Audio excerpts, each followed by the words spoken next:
आज का मेरे रोने का वजह है मेरे पतिदेव। क्या बताऊं मैं अब इनके बारे में। मैं जब भी कोई चीज मांगती हूँ तो सीधे कह देते हैं मेरे पास पैसे नहीं है। अब ऐसा भी कभी होता है कि पति के पास पैसे ना हो। अब क्या बताऊं, शुरू से ही ऐसे ही है। अब कब तक आदमी सुनेगा, कब तक कितनी बातें मैं सुनूं और कहाँ तक मैं इनको सहूं। जब मेरी शुरू में शादी हुई थी तो इन्होंने मेरे से बहुत बड़े बड़े सपने दिखाए, मतलब कह नहीं सकते। और लास्ट में क्या मिला, पहले शादी से पहले तो मैं कह देती थी चलो घूमने चले, हाँ हाँ जहाँ तुम कहो। कहाँ जाएंगे? जहाँ तुम कहो वहीं चलेंगे। अच्छा आज खाना खाएं? हाँ हाँ आज लंच भी करते हैं। अच्छा रात का डिनर भी करते हैं। तो बताओ शादी से पहले कौन माँ बाप कह देंगे जा बेटी जा, ऐसे काम तू मतलब घूम ले, डिनर पे जा, लंच पे जा। तब तो सारी बातें थी तो मुझे भी लगा कि यार कितना डिसेंट आदमी है मेरा सैया सुपरस्टार।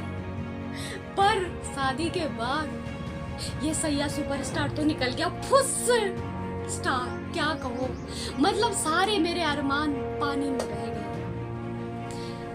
इन्होंने मुझसे शादी से पहले ऐसे कहा था कि हाँ हनीमून प्लान करेंगे। मैंने कहा ओके। तो कहने लगे जहाँ तुम्हें पसंद हो, जो जगह तुम कह दो वही हमारी हनीमून होगा। मैंने कहा चलो ठीक है भाई, अब आजकल का टाइम है, हर किसी को होता ही है। शादी से पहले सबके बहुत सपने होते हैं, मेरे भी थे जैसे सभी के होते हैं। तो इन्होंने कहा चलो ठीक है। मैंने कहा चलो ठीक है प्लान करते हैं। तो इन्होंने अपनी ही तरफ का किसी एक जगह का नाम लिया ओली। वहाँ बर्फ रहती है 12 मास, मतलब अभी भी हम चले जाएंगे तो वहाँ बर्फ रहती है। मैं ओली के सपने सजोने लगी। मैंने कहा कितना अच्छा होगा। तो अब गूगल पे तो सब मिल जाता है, तो मैंने गूगल पे सर्च करा, वहाँ पे सारी चीजें मैंने देख ली। रिजॉर्ट वगैरह भी बहुत अच्छे अच्छे थे, होटल्स वगैरह। मैंने कहा चलो, क्योंकि भाई शादी एक बार होती है तो हनीमून भी एक ही बार होता है, वो तो हमेशा की यादगार रह जाती है। मैंने कहा ठीक है। शादी हुई, बहुत खुश थी मैं, क्योंकि भाई मेरी लव मैरिज है तो यू नो दैट खुश तो होना ही होता है। मतलब ऐसा लग रहा था कि जैसे चिड़िया के पंख लग गए हो और वो उड़ती जाए आसमान में, उड़ती जाए आसमान में। चलो शादी हो गई, खुशी खुशी आ गए घर। चलो 1 दिन हो गया, 2 दिन हो गया, 3 दिन हो गया। बंदे ने तो छुट्टी भी 10 दिन की ले रखी। मैंने कहा भाई हनीमून। रिएक्शन, कौन सा हनीमून, कौन सा हनीमून, कौन सा हनीमून। चलो हनीमून तो नहीं हुआ। मैंने कहा चलो कोई बात नहीं है, आगे घूमने फिरने की उम्र है ही, अभी आगे कर लेंगे, चले जाएंगे कहीं भी घूमने। अब एडजस्ट करना ही पड़ता है, शादी की है तो एडजस्ट तो होगा ही होगा। हनीमून नहीं हुआ, नहीं हुआ क्या, सुबह उठो आलू के पराठे खिला दो, गोभी के पराठे बना दो, दही भल्ले खिला दो, मतलब जो जो नहीं बनवाने का था वो सारा खाना बनवा लो। मैंने कहा चलो खुशी मिलती है मुझे, मतलब खाना बनाना अच्छा लगता है, तो मैंने भी बना बना के खिलाया। मैंने कहा क्या पता मेरे हाथों का जादू चले और इनके पेट में जो खाना जाएगा, क्या पता ये मुझे अपने साथ जो भी मेरी बात ख्वाहिशें हैं वो ये पूरी करेंगे। नहीं, बिल्कुल इसके अपोजिट। खाया मस्त करके, हलवा पूरी, छोला भटूरा, पता नहीं क्या क्या इनने मुझसे बनवाया। मैंने कहा आता तो मुझे था ही, तो मैंने सारा बना बना के। अब वो दिन भी नजदीक आ गया जब जी जनाब जी को ड्यूटी पे जाना था। अब हम ड्यूटी के लिए तो कुछ कह नहीं सकते, क्योंकि भाई 2 रोटी खानी है तो ड्यूटी तो करनी पड़ेगी। चल दिए जनाब। हमने कहा चलो। उस दिन तो मैं बहुत ही रोई। मैंने कहा मैं कैसे रहूंगी तुम्हारे बिना। कोई बात नहीं, मैं तुम्हें अपने साथ लेके जाऊंगा। शादी से पहले के शब्द थे ये कि मैं तुझे अपने साथ लेके जाऊंगा, घर पे नहीं रहना है। हमने भी अपने सपने सजोए। मैंने थोड़ा सा रोना आ ही जाता है, क्योंकि भाई अब हम दूसरे के घर आए हैं। एक वही तो आदमी है जिसके पीछे हम आए हैं और बाकी तो हमारे लिए अननोन ही है, पर एडजस्ट करना पड़ता है। अब शादी हो गई है। मैंने कहा चलो 1-1.5 महीने बाद मैंने कहा भी जाएंगे, वहाँ कमरा देखेंगे, एडजस्ट करेंगे, सामान जोड़ेंगे, उसके बाद ही तो मुझे लेके जाएंगे। अब ऐसा तो है ना ये खाली कमरे में ले जा लेंगे। अपनी तो चलो जैसे कट रही है, बाहर होटल में खा लिया, पर वाइफ के साथ थोड़ी ना होता है।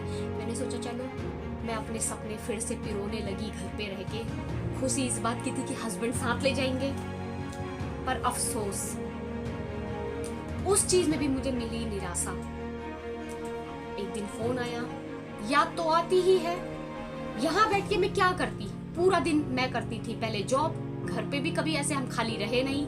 अब यहाँ क्या, नाश्ता बनाओ, खाना बनाओ, सो जाओ, खाना बनाओ, सो जाओ। अब इसके अलावा जिंदगी नहीं, चलो कभी कभी ऐसे घूमने निकल गए। अब एडजस्ट करने में टाइम लगता है, नया शहर है, कुछ नहीं पता। मेरे हस्बैंड, मैंने एक दिन फोन करा, मैंने कहा हाँ कब आओगे घर? आ जाएंगे जब तुम बुलाओगे, शब्द यही थे। मैंने कहा ठीक है, मैंने कहा आ जाओ जल्दी से और मुझे तुम्हारे साथ जाना। तो रिएक्शन, क्यों मेरे साथ क्यों, क्या है, घर में रहो, क्यों, क्या करना है? मेरे तो सपने जैसे एकदम से टूट गए। मैंने कहा तुमने तो ऐसे कहा था मैं अपने साथ लेके जाऊंगा। नहीं, बिल्कुल नहीं, यहाँ नहीं आना है, आपको वहीं रहना है और वहीं कुछ काम करना है। मैंने कहा काम करना है? काम और मैंने कहा नहीं। मैंने कहा आपने कहा था मैं अपने साथ लेके जाऊंगा। मैंने कहा बिल्कुल सपने छोड़ दो। मैं उस दिन भी बहुत रोई। मैंने कहा ऐसा क्यों? मैंने कहा तुमने तो मुझसे ऐसे कहा था मैं तुझे अपने साथ लेके जाऊंगा। तो मैंने कहा काम ही करना है, हम वहां जाके करेंगे, एडजस्ट करेंगे उस शहर में। लगे नहीं नहीं नहीं। मैंने कहा तो फिर क्या करना है? तो कहने लगे जो काम तुम्हें आता है वो करो घर पे बैठ के। मैंने कहा ओ, तो मुझे सिलाई आती थी तो थोड़ा बहुत मैं कर लेती थी, तो मैंने भी घर में मशीन ले ली। मैंने कहा चलो लाओ जी। मैंने कहा चलो अब अपने पति के हिसाब से रहना पड़ता है। सिलाई की मशीन ले ली, चलो ठीक है। उसमें भी ये था कि जब मन करे तो बैठ जाओ, जब मन ना करे तो, क्योंकि घर में तो ऐसे ही होता है, खाना बनाया, नींद आ रही तो सो जाओ, मन है तो सिल लो, नहीं है तो मत सिलो। फिर एक दिन इनके दिमाग में पता नहीं क्या बात सूझी, तो कहने लगे जब तुम्हें आता ही है तो ऐसा करो दुकान खोल लो। अब रियल बात तो यह है कि घर में रह के मैं हो गई थी बोर, पूरा दिन मैं क्या करूं। तो मैंने भी सोचा कि कह तो मेरे भले की बात रहे, क्योंकि हस्बैंड कितने भी पैसे दे ले तो उन पैसों में पूरा नहीं पड़ता। मतलब मेरे साथ ऐसा ही होता था, क्योंकि मैं तो खर्च कर देती थी तो मेरे पास रहते ही नहीं थे पैसे लास्ट में भी। तो मैंने कहा चलो फिर खर्च करने की बात भी नहीं है, बचा भी ले, पर आदमी घर पे करे तो करे क्या। और फिर मैं सोती रहती तो उससे आदमी बीमार हो जाता है। मैंने कहा चलो देखते हैं। तो फाइनली मतलब मैंने डिसीजन यही लिया कि चलो कि हम दुकान वगैरह कुछ कर लेते हैं। मैंने भी कर ली, इन्होंने कहा, हमने चलो मिल के हमने सारा सामान वगैरह लगाया, लुगुया, थोड़े पैसे अरेंज करे। तो इस तरीके से मैंने पैसे अरेंज कर करके एक एक पाई जोड़ के अपनी दुकान अरेंज करके इस तरीके से खोली। अब मैं इसके आगे की कहानी तुम्हें क्या बताऊं, इससे आगे मैं और कुछ व्यथा नहीं बता सकती। इसके आगे की कहानी और भी ज्यादा दुखद है मेरे लिए भी और जो सुनेगा उसके लिए भी। तो आगे की कहानी मैं तुम्हें बाद में बताऊंगी। Bye bye.